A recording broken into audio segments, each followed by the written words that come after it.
And we're back, everybody, for part 2 of chapter 9 of Into the Wild. Yeah. Got my coffee made? Oh, no. Seriously. I appreciate it. Yeah.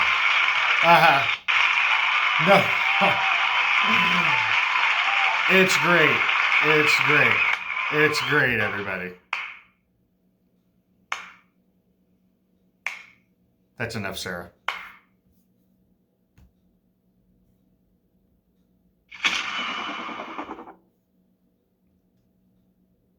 That did not go as smoothly as I had hoped. All right. Back to Krakauer. We were discussing Everett Roos, this guy from the 1930s that did the same kind of stuff as McCandless. Right now, he's just traipsing along the basically Old West. It's the 1930s West in Utah. There goes Charlie. And like Utah and stuff, there she goes again. So let's see what this guy gets up to. He had just stopped at Edward Weston's house. Now he's traipsing across the West. And, he's talked to Dorothy Lang, Ansel Adams, and Maynard Dixon. So, Roos would spend the remainder of his mediocre life on the move, living out of a backpack on very little money, sleeping in the dirt, and cheerfully going hungry for days at a time. Which I really need to do this quarantine is make a man fatter than normal. Anywho. Oh my gosh, did I really just mess up my spot? Roos was, in the words of Wallace Stanger, a callow romantic, an adolescent aesthetic, an atavistic wanderer of the wastelands. At 18 in a dream, he saw himself plodding through the jungles, chinning up to ledges of cliffs, wandering through the romantic waste places of the world. No man with any of the juices of boyhood in him has forgotten those dreams. The peculiar thing about Everett Roos was that he went out and he did the things he dreamed about, not simply for 2 weeks vacation in the civilized and trimmed wonderlands, but for months and years in the midst of wonder. McCandless did the same stuff. I'm guessing that's why Roos was included.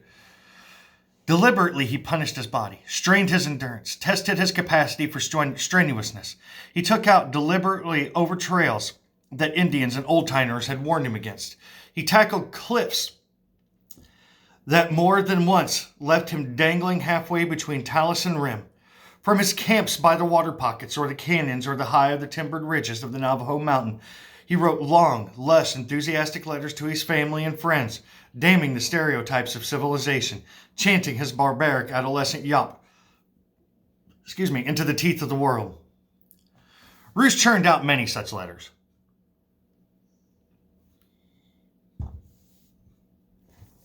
Which bore the postmarks of the remote settlements through which he passed.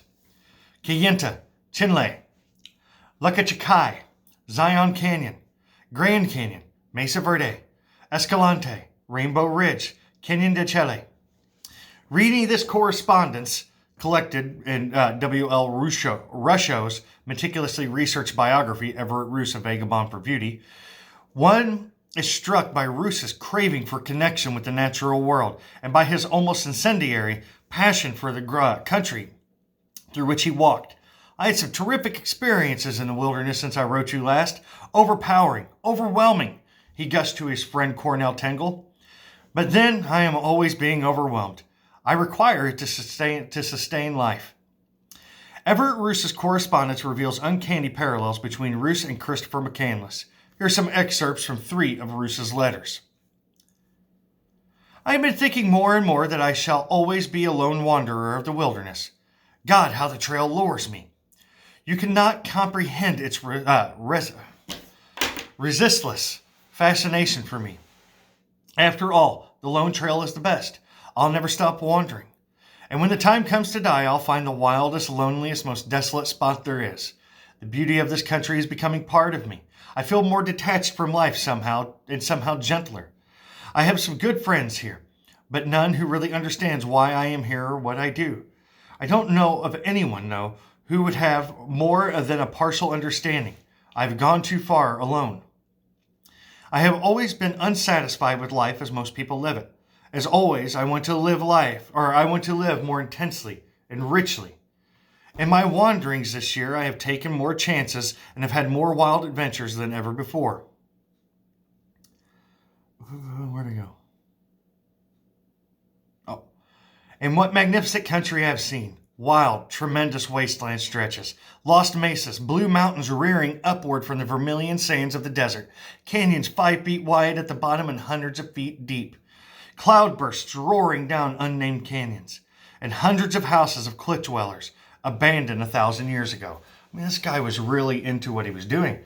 And you had to admire him and McCandless somewhat for that, because although they neither one of them do so hot, they had an idea and they had a lifestyle that they wanted to live, and they wholeheartedly went for it. They threw everything into it. And as we'll see as things happen to McCandless, although McCandless passes away, he never loses his love of nature and his beauty of nature. He does get a little scared, but which is natural. But he never blames nature, and it really wasn't nature's fault anyway. It was, you'll see. A half century later, McCandless sounds eerily like Roos when he declares in a postcard to Wayne Westerberg that, "I've decided that I'm going to live this white life for some time to come. The freedom and simple beauty of it is too good to pass up." And echoes of Roos can be heard as well in McCandless's last letter to Ronald Franz on pages 56 and 58. Roos was as romantic as McCandless, if not more so, and equally heedless of personal safety.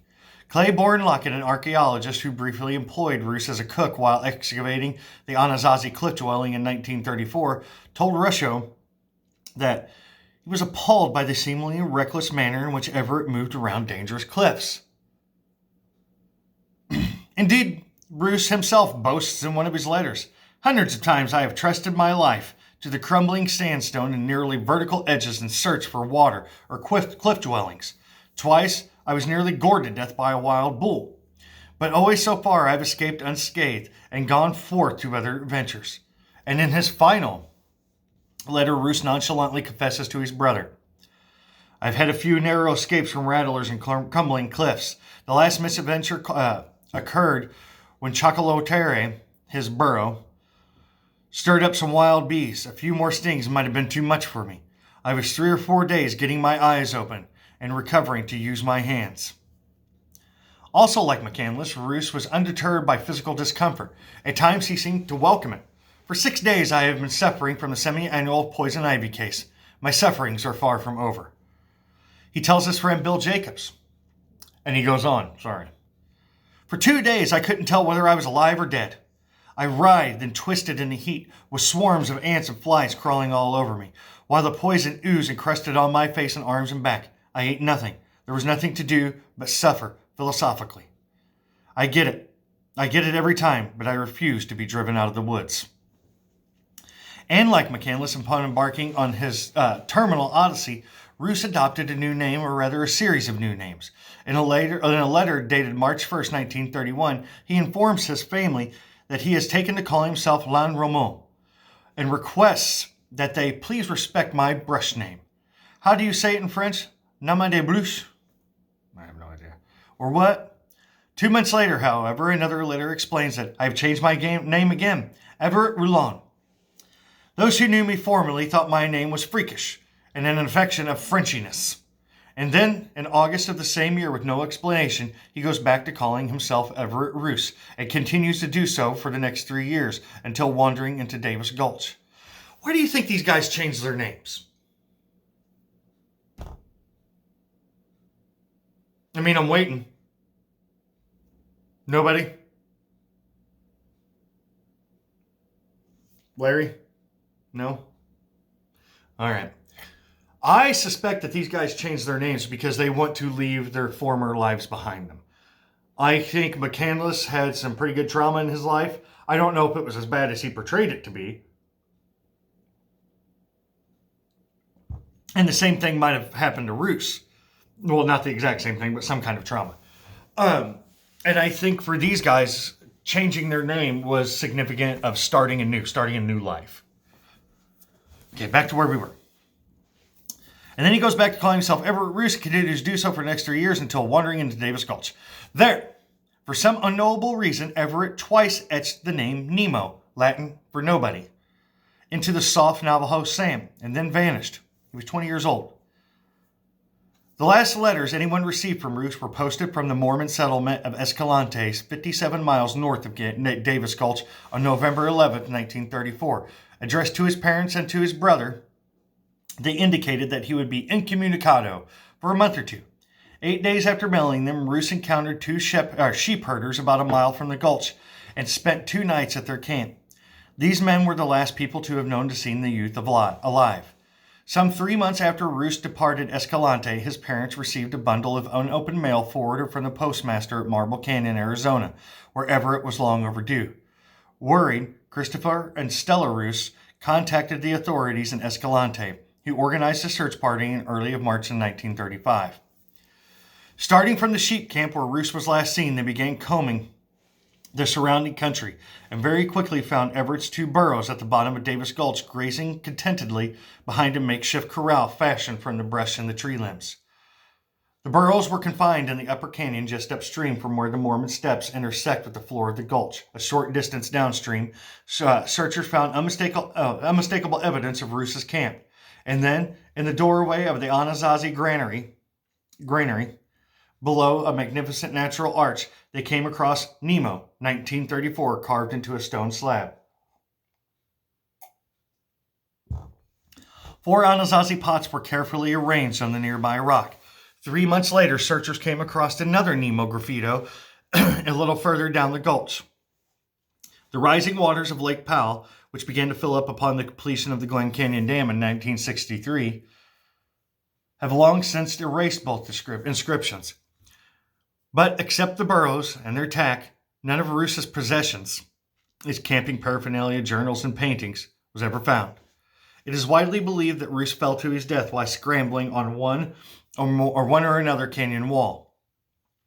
Given the treacherous nature of the local topography, most of the cliffs that riddle the region are composed of Navajo sandstone, a crumbly stratum that erodes into smooth, bulging precipices, and Roos's penchant for dangerous climbing.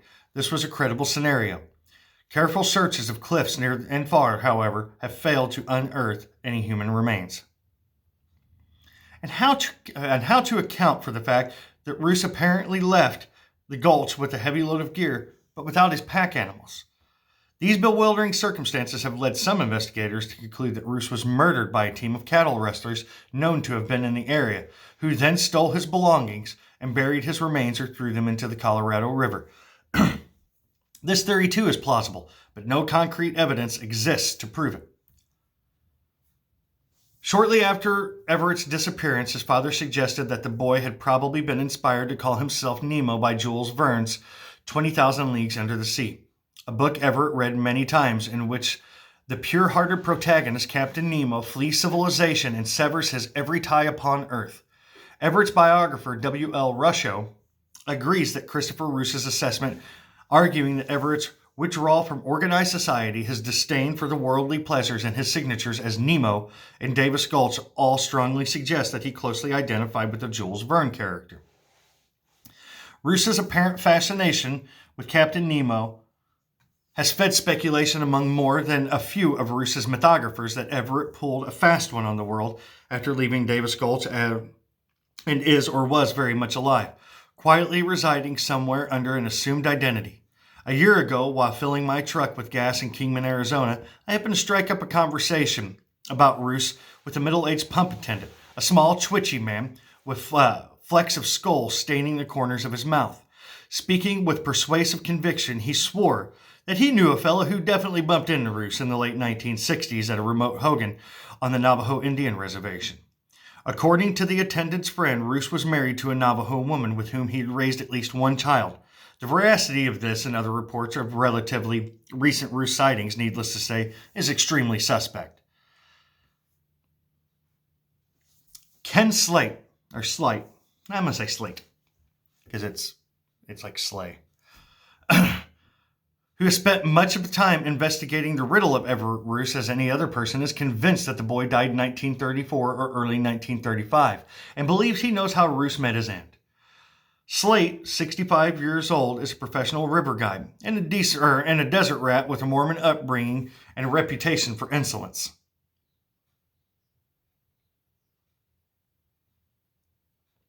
When Edward Abbey was writing The Monkey Wrench Gang, you guys should check that out.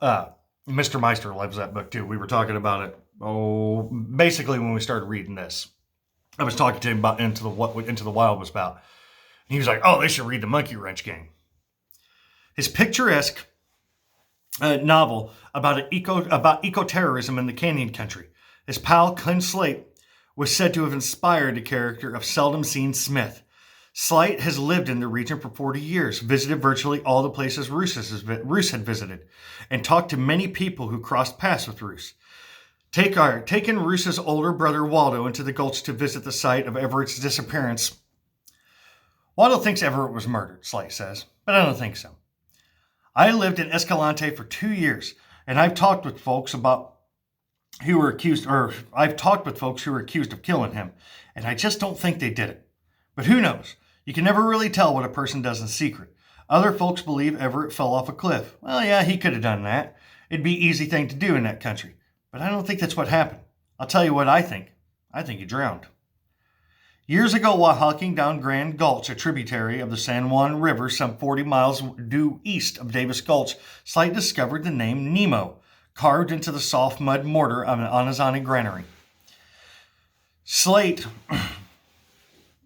speculates that Roos inscribed this Nemo not long after departing Davis Gulch. After corralling his burros in Davis, says Slate, Roos had all of his stuff in a cave somewhere and took off, playing Captain Nemo. He had Indian friends down on the Navajo reservation, and that's where I think he was heading. A logical route to the Navajo country would have taken Roos across the Colorado River at Hole in the Rock, and then along the rugged trail pioneered in 1880 by Mormon settlers across the Wilson Mesa and the Clay Hills, and finally down the Grand Gulch of the San Juan River, across which lay the reservation. Everett carved his name Nemo on the ruin in Grand Gulch about a mile below where Collins Creek comes in, and then continued on down the San Juan. And then he tried to swim across the river and he drowned. That's what I think. Slate believes that if Roos had made it across the river alive and reached the reservation, it would have been impossible for him to conceal his presence. Even if he was still playing his Nemo game, Everett was a loner. But he liked people too damn much to stay down there and live in secret the rest of his life. A lot of us think like that. I'm like that. Ed Abbey was like that. And it sounds like this McCandless kid was kind of like that. We like companionship, see, but we can't stand to be around people for very long. So we go get ourselves lost, come back for a while, and then get the hell out again. And that's what Everett was doing. Everett was strange, Slate concedes. Kind of different. But him and McCandless, at least they tried to follow their dream. And that's what was great about them. They tried. Not many do. I agree with that wholeheartedly. If I would be following my dreams, I would be on a beach with a supermodel right now that had a great big old giant brain. Anyway. Off the southeastern coast of Iceland sits a low barrier of islands called the Papos. Treeless and rocky, perpetually clobbered by gales howling off the North Atlantic, it takes its name from its first settlers, now long gone, the Irish monks known as the Papar. Walking this gnarled shore one summer afternoon, I blundered upon a matrix of faint stone rectangles embedded in the tundra, vestiges of the monks' ancient dwellings, hundreds of years older even than the Anasazi ruins of Davis Gulch. The monks arrived as early as the 5th and 6th centuries A.D., after having sailed and rowed from the west coast of Ireland.